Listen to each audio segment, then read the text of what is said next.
կրկին հայտարարել է, որ մարդու իրավունքների եվրոպական դատարանի վճիռը մարտի 1-ի հետ կապված պետք է կատարածվի, մասնավորապես ասում է Ռոբերտ Քոչարյանը, պետք է երկար տարիներ նստի ձեր կարծիքով այս հայտարարություններով Փաշինյանը ում է հրահանգ տալիս եւ կցանկանայի, որ մեկնաբանեք հենց այդ եվրոպական դատարանի վճիռը։ Ես կարծում եմ ինքնարշակ տկետը այդ վճիռը չի կապվածել կամ իրեն հիմար է տեղը դնում չի հասկանում, թե ինչի մասին է խոսքը։ Այդ վճիռը հետևյալի մասին է, որ մահվան դեպքերը մինչ այսօր ոչ մեկը չի բացահայտվել։ Եվ այդ վճիռը վերաբերում է առաջերտին հենց իրեն Նիկոլ Փաշինյանին, որովհետև 8 տարի ինքն է իշխանության ղեկին եւ 8 տարի ոչ մի մահվան դեպք չի բացահայտվել։ Վճիռը դրա մասին է, ուրիշ բովանդակություն այդ վճռի մեջ չկա։ Իսկ այդ հայտարարություններով ում է փորձում ինքը հրահանգ տալ։ Ում որ 8 տարիա հրահանգում է, հանաթաթ, առաջի անգամը չի։ Ուզի պիտի կալանք տաս, պետք է նստի եւ 3 անգամ ես ասում մտել եմ բան դուրս եմ եկել հենց այդ հրահանգների արդյունքում։ Եթե մեկ sense իրեն սիրած, այսպես ասենք, գովազդած Եվրոպայի մեկ քաղաքական գործիչ այդպիսի մի հայտարարություն աներ, քաղաքական դիակ կլիներ նույն պահի։ Մեկ ժամ հետո պետք է հրաժարական տար։ Պարոն Քոչարյան, դուք ինչպես այն անգամ էլ ես ձեզ հարցրի, հիմա քանի որ շարունակվում են Ռուսաստանից եկող ուղերձները, հայտարարությունները, այսօր էլ եմ հարցնում, դուք ինչով եք բացատրում Ռուսաստանի այդ հայտարարությունները ԵԱՏՄ-ի հետ կապված, Հայաստանի մասնակցությունը քննարկելու հետ կապված, ավելի որոշումը հստակեցնելու հետ կապված, խոսել են նաև, որ մի քանի անգամ շուկայականից էժան հացահատիկ, գազ եւ այլն Հայաստան է գալիս, սա ինչ է նշանակում, նրանք ակնարկում են, հասկացնում են, որ իրավիճակը կփոխվի, ավելի կվատթարանա Հայաստանի համար, ինչով է դա բացատրում։ Մի քանի ամիս հասկացնում են, ակնարկում են, ասում են խելքը հավաքի, չի կարելի մեծ պետության հետ այսպես վարվել։ Ես փորձում եմ այս վերջի ամիսը զգալով, ուղղակի հասկանում եմ այդ երկիրը։ Փորձում եմ այսինքն հուշել, փորձում եմ հուշել, որ մի արեք սա, մեր ժողովրդին վնաս եք հասցնելու։ Այսինքն արդեն բանը բանից անցել է, ինչ է լինելու։ Իհարկե անցել է։ Ինչ անելու Ռուսաստանը պատժելու։ Օրինակ այսօրվա այդ ինֆորմացիան, թե երեկվա ինֆորմացիան, ծաղիկների արգելքը։ Հիմա վաղը մյուս օր, որ գյուղ արտադրանքի այլ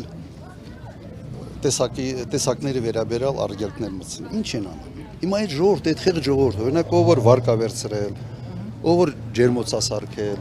այսօր վարկա սպասարկում եւ այդ ջերմոցում ծաղիկ արտադրում եւ արտանում Ռուսաստան։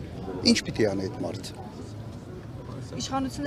Այդ մարդը թո ինքը այդ դեպքում պայմանավորի ու ծաղիկները տանեն Ֆրանսիա ծախել։ Մակրոնի Բրիջիտին տան նվերներ տան։ Կամ թո բերեն այդ ժողովուրդը, որ ծաղիկը իրենց վրա մնա, պիտի բերեն ԿՊ-ի, ասենց կանային, այդ ցուցակում կան, չէ՞ բավական կանային։ Գան նվերներ տան։ Հիմա ինչ ան։ Խիեք այդ խեղճ մարդկանց, աշխատող մարդկանց խիեք վնաս տալիս։ Կարծում եք Ռուսաստանը գործողությունների է անցնելու։ Արդեն անցել է, չեք տեսնում։ Ես տեսնում եմ, որ արդեն անցել է, բայց ոչ թե ասենց տոտալ է անցել։ Ոնց որ զգուշացնում ասում է, սա կարա սենց լինի, կարա սենց լինի, կարա սենց լինի։ Դուք այս հարցին նայեք մի քիչ սենց ավելի լայն տեքստով, դուք Ռուսաստանից եք խոսում։ Դուք նայեք, օրինակ, Միացյալ Նահանգների քաղաքականություն, ինչ անում Միացյալ Նահանգները։ Որ երկիր բարեկամ է տարիֆային մեկ ռեժիմ է հաստատում, որ երկիրը բարեկամ չի համարում, տարիֆային ուրիշ երկիր է։ Դա Ռուսաստանի քաղաքականություն չի։ Ամբողջ աշխարհում դա աշխատում է հենց այսպես։ Բարեկամ երկրների համար ավելի արտոնյալ ռեժիմներ են սահմանում, ոչ բարեկամ երկրների համար այլ ռեժիմներ են սահմանում։ Հիմա Ռուսաստանը ասում է հետևյալը. դու ուզում ես ախպերանաս մեր թշնամիների հետ։ Դու ինչ ես ինձանից սպասում։ Ես քեզ դադարելու եմ դիտել որպես բարեկամ երկիր։ Ասում է դիտելու եմ ձեր հայ ժողովրդին որպես բարեկամ ժողովրդին, բայց դուք երկիրը սարքում եք ոչ բարեկամ երկիր։ Ես զարմանում եմ, որ դա նույնիսկ հարցեր է առաջացնում, անկեղծ ասեմ, զարմանում եմ։ Նույն Եվրոմիության քաղաքականությունը, եթե նայեք, ում ասում դուք բարեկամ եք, արտոնյալ պայմաններ է դնում։ Ում համարում ոչ բարեկամ, սանկցիաներ է կիրառում, պատժամիջոցներ է դնում, եւ տարիֆային քաղաքականությամբ իր շուկայից հետ ամա։ Պարոն Քոչարյան, դուք ասում եք, ով ընտրի Նիկոլ Փաշինյանին, ընտրելու է Ալիևին,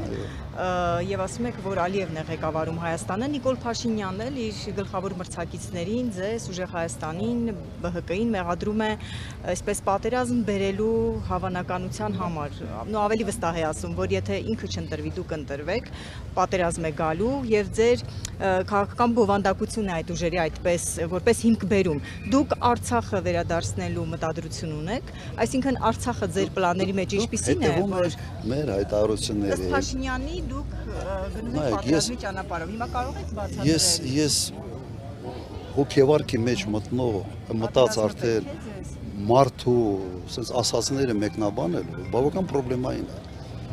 Ես քանի պատերազմ եմ բերել Հայաստանի Հանրապետություն, կարող եք ասել։ Հիմա դուք ասեք, Նիկոլ Փաշինյանը քանի պատերազմ է բերել Հայաստանի Հանրապետություն։ Ասում է արցախցիներից, Արցախից ով խոսում է, սա Ոչ, մենք խոսում ենք միայն Արցախի ժողովրդի վերադարձի իրավունքի մասին։ Դրանից ավել մենք չենք խոսում։ Մեր ծրագրային բանը եւ դա իրենց անբաժանելի իրավունքն է։ իսկ դա իրատեսական է համարում պարոն Քոչարյան, առաջիկա տարիների։ Հիմա եկեք խոսենք հետեւյալի մասին։ Դու խնդիրը ֆիքսում ես ու անջատում ես այդ հարցը այս պահին իրատեսական է, թե իրատեսական չի։ Սա անբաժանելի իրավունք է։ Եվ սրանով պետք է զբաղվես։ Բայց ոչ ոք նույնիսկ արդեն հոգնել ենք դա բացատրելու։ Պատերազմ հրահրողը, պատերազմ բերողը Նիկոլ Փաշինյանն է։ Պատերազմ բերողը նա է, ով ամեն իր քայլով թուլացնում է Հայաստանի Հանրապետությունը։ Որովհետև Հայաստանի Հանրապետությունը ինչքան թույլ, այնքան մեծ պատերազմի հավանականություն է։ Հիմա մի րոպե։ Պատերազմը թուլացնելու այլերը ներքին պարակտում ով է անում, ինքն է անում, ռազմաքաղաքական դաշնակիցների հետ հարաբերությունների վատթարացում ով է անում, ինքն է անում, բանակի շեշտակի թուլացում ով է անում, ինքն է անում։ Հիմա 3 կարևորագույն կոմպոնենտում այս մարդը վերցրած է մուրջը վերցրած քանդում, չեք ուզում տեսնել, մի տեսեք։ Ես տեսնում եմ, ես փորձում եմ մեր ժողովրդին զգուշացնել, դրանով երևի եզրափակ։ Ինչպես է գնահատում պարոն Քոչարյան, համեմատած նախորդ Հերիքա